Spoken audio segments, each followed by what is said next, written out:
If you've watched my travel guides, you know I love a good Airbnb. From Iceland to Australia, I've stayed in nearly 50 of them. I feel like I'm again on Survivor. Airbnb changed the way I travel in 2015, allowing me to think outside the hotel box, opening up a world of possibilities that's enriched my travel experience in unimaginable ways. I'll show you some of the incredible places I've stayed and tell you about the superhosts who've more than earned that name. In Rome, I stayed in a rooftop unit in the heart of the Eternal City, just a short walk from the walls of Vatican City. In Scotland, it was a new build next to an old build, overlooking the stunning landscape of the Isle of Skye. And in French Polynesia, I stayed in 2 elevated Airbnbs. On the island of Tahiti, this over-the-water bungalow didn't disappoint. Perched high up, with an expansive deck hanging over the water. The one-of-a-kind rental included more beds than I'll ever need, on 2 levels, a small kitchen with a surfboard-shaped bar, and a large bathroom. Like most places here, air conditioning isn't offered. That was a concern, and so too were the mosquitoes, but those issues quickly faded as I sat on the covered deck, looking out at the lagoon and watching the crystal-clear waters below for fish and other creatures as the wind blew and waves roared in the distance. This bungalow includes under-the-deck spotlights that light up the water. I tried to spend as much time as I could here. This Airbnb provided several kayaks for use anytime, and a morning delivery of bread and fruit by its superhost. Another benefit, the family operates a water taxi and boat tour company. I was able to join a group of French tourists, departing just steps from my bungalow. This 4-hour tour was a highlight of my time in French Polynesia. The next Airbnb I'll mention, and this one on Tahiti, were my workarounds. A way to get an over-the-water bungalow experience without spending $1,000 a night. On the neighboring island of Maui, I stayed in a well-designed and perfectly located treehouse on the northeast bend of the island. It's the only area where the reef wall butts up against the shore. What that means for occupants of this treehouse is that the non-stop roar of the South Pacific is heard here, like nowhere else on the island. The small beach outside the fence is filled with bits and pieces of coral reef that have washed ashore. Fascinating to look at and tricky to walk on, this is the perfect place for sunrises and sunsets. As for the treehouse, it's so well laid out, you'll wonder why everyone doesn't live like this. The windows pop out with ease, the breeze blows in, and Netflix didn't fail me once. As is standard, no AC here, but the thrill of being perched atop the roaring South Pacific makes it all seem pretty cool. In Utah, it was a camper guarded by wild turkeys, a mere 400 feet from Zion National Park. I picked this location to bypass the long climb up to Observation Point. The camper is near the trailhead that offers a mostly flat hike to Zion's top, literally its top, photo opportunity.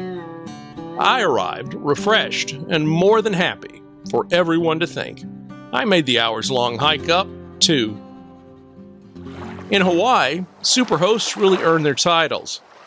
Though it's sadly not available any longer, a 3-night stay on a catamaran off Maui's south coast was an extraordinary experience. This is a beautiful 45-foot catamaran moored just about a 0.7 of a mile offshore from one of the world's most beautiful beaches.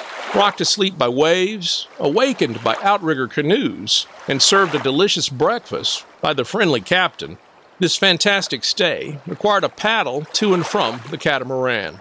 I don't want you to think that being here in Hawaii is all about sunshine and rainbows. There's also other things. There's a lot of eating and drinking that goes on too.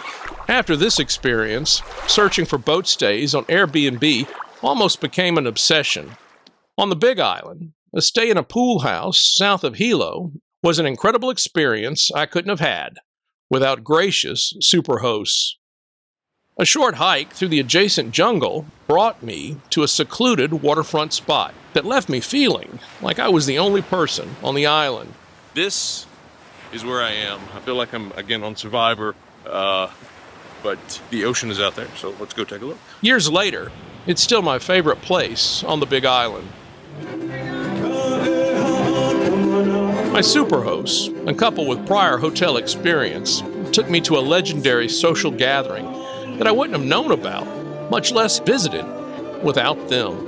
It's called Uncle Robert's. It's hard to describe, but it's right up there with the most fun I've had in all of Hawaii.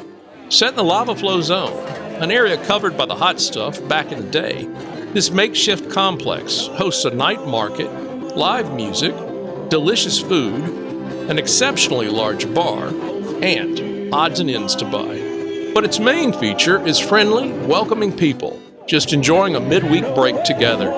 It's a prime example of what makes staying with a superhost so rewarding.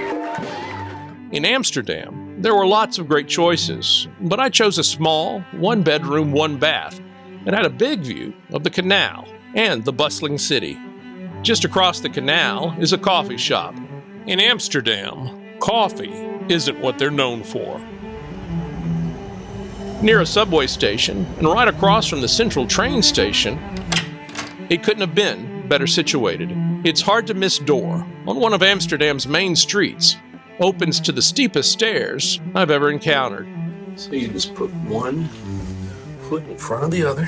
You might think this is a negative, but in a city known for its rather funky architecture, balancing my way up and down these steps was the highlight of every day.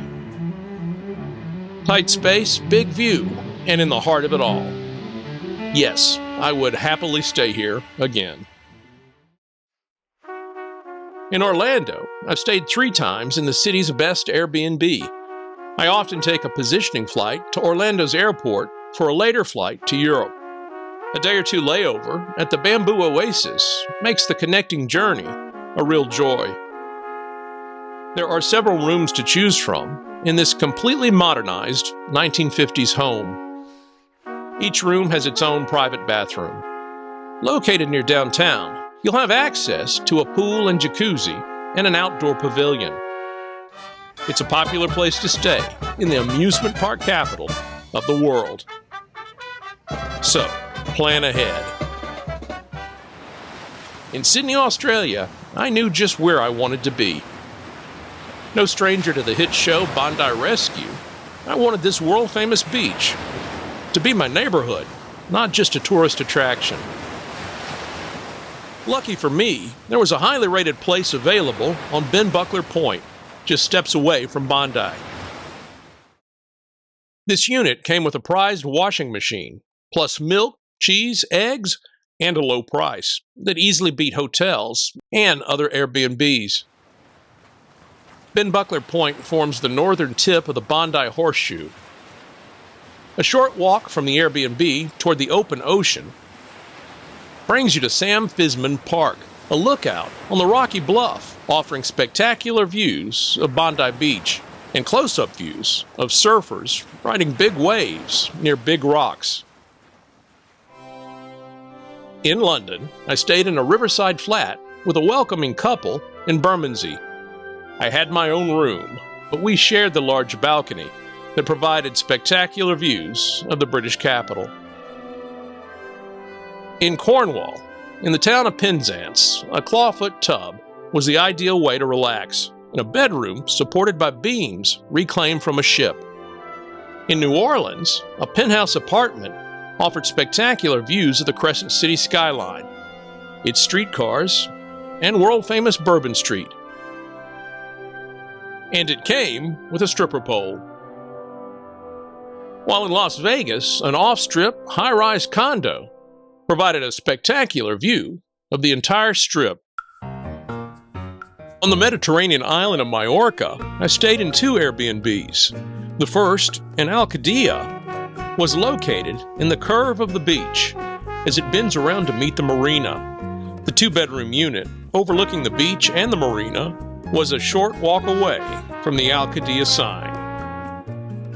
And in Mallorca's capital, Palma, I chose a one-bedroom unit solely for its high-rise view of the port. I love boats, but never imagined seeing this many in one place.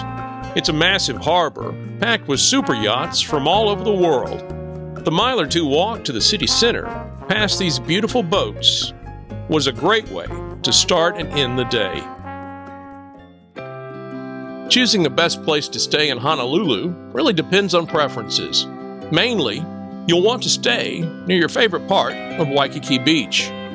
For me, it's Airbnb rentals in the Waikiki Grand Hotel building, overlooking the zoo and Diamond Head on the east end of the world-famous beach. I like this area and the on-street metered parking that can often be found around the zoo. And two of my favorite restaurants are right around the corner. Lulu's across from the zoo and Tiki's just a block away. I love the elevated open-air dining, the atmosphere, and the food both offer. There are a variety of Airbnbs in this building, but most units are small and only suitable for one or two. What they lack in size, they make up for with great views and easy access to the beach. On Kauai, a beachfront poolside condo at Aston Islander on the beach in Kapa'a was the perfect fit for me. It's got a great pool, amazing sunrises, and it's just feet away from the Lava Lava Beach Club, the kind of restaurant you'd think you'd find on islands around the world, but you don't. Great food, live music, a warm, welcoming atmosphere, and about as beachside as it can get. While in Idaho's Teton Valley, a bedroom and private bath in a huge house offered stunning views of the Tetons. This Airbnb came with a superhost who more than lived up to the name, spending the good part of a day teaching me how to fly fish. Back in French Polynesia, an Airbnb on the west coast of Moorea more than delivered on the promise of spectacular sunsets. My unit is part of a compound of beach bungalows. The sunsets here were the draw, but the stack of kayaks I could use was the bonus, even in the think outside the box category of Airbnbs. This place is unique. I had my own outside kitchen and patio, palm trees galore, and 4 friendly dogs to keep me company as I watched the sun go down. The superhost went above and beyond, delivering a well-wrapped breakfast tray full of fruits, breads, and spreads at 2 a.m. Delivered so early because lots of surfers stay here, heading out before sunrise to catch the waves at the offshore reef wall. My first morning here, I grabbed a kayak and paddled out 500 yards to watch them do their thing. At sunset, I put a chair in the water and watched the show. I expected to be wowed, but this was over the top. The dogs, who like to fish this time of day, seemed to think it was pretty special too. I call this one the wormhole sunset. I've never seen one quite like it.